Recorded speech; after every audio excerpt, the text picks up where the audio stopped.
5M TV Sénégal seen YouTube bu am solo abonnez-vous ci 5M TV Sénégal ndax ngay am ay vidéo yu am solo.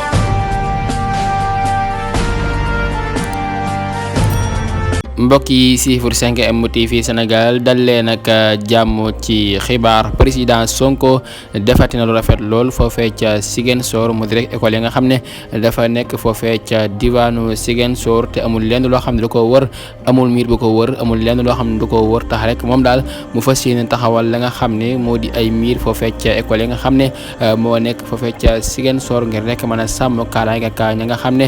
ñoo di xale ya fay jàngee ngir rek ñu mën a am sécurité bu day fa ñuy jàngee ña nga xam ne rek ñoo nekk foofee ca diwaanu Ziguinchor ñu nga génn di ko rafetlu moom Ousmane Sonko yëkkati ay kàddu di wax ne incha allah fii ki at rek bëgguñu benn école bu nekk foofee ca Ziguinchor ab miir du ko dal di wër mu nekk loo xam ne nag rafet na lool ñu bëri ci Sénégal yi di ko rafetlu rawatina ña nga xam ne ñoo nekk foofee ca diwaanu Ziguinchor moom Ousmane Sonko nag daa fas yéene defal la nga xam ne moo di Ziguinchor ba rek lépp loo xam ne daal daa war ci ab dëkk rek mu daal di am foofee ca diwaanu Ziguinchor. voilà kon mbokk yi jox leen daje beneen incha allah ci 5M TV Sénégal jaa ngeen jëf ci ànd beeg 5M TV Sénégal.